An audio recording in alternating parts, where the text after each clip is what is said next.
ব্যবসা শুরু করে। অমল 500 টাকা 9 মাসের জন্য এবং বিমল কিছু টাকা 6 মাসের জন্য ব্যবসায় নিয়োজিত করে। ব্যবসায় মোট লাভ 69 টাকা এবং বিমল লাভে 46 টাকা পায়। তাহলে ব্যবসায় বিমলের মূলধন কত? তাহলে অমলের মূলধন 500 টাকা, এটা 9 মাস ব্যবহার হয়েছে। বিমলের কিছু টাকা, এই অ্যামাউন্টটা বলা নেই। তাহলে মনে করি বিমলের মূলধন এক্সট্রা, মনে করি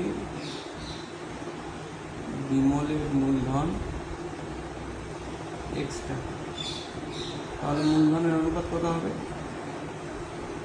মূলধনের অনুপাত এটা লিখবে অমল ও বিমলের মূলধনের অনুপাত কত হবে? ওর 500 টাকা 9 মাসের জন্য, তার মানে 500 × 9 ইস্টু কিছু টাকা এক্স ধরেছি ইন্টু 6 মাসের জন্য। তাহলে এটা হচ্ছে 4500 ইস্টু 6x। 6 দিয়ে ভাগ করে দিচ্ছি, 6 × 7 = 42, 6 × 5 = 30, 0 750 ইস্টু এক্স। এটা হলো মূলধনের অনুপাত। এবার আমরা কি জানি মূলধনের যেটা অনুপাত সেটাই হবে লভ্যাংশের অনুপাত। তাহলে 750 ইস্টু এক্স, এটা মূলধনের অনুপাত। আর অমলের লভ্যাংশ কত হবে? 69-এর মধ্যে বিমল পেয়েছে 46, তাহলে অমল পেয়েছে 69 - 46 ইস্টু বিমল পেয়েছে 46।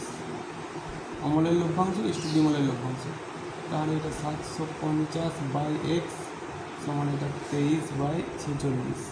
23 × 23, 23 × 2 = 46, তার মানে এক্স সমান কোনাগুলি গুণ করলে 1500।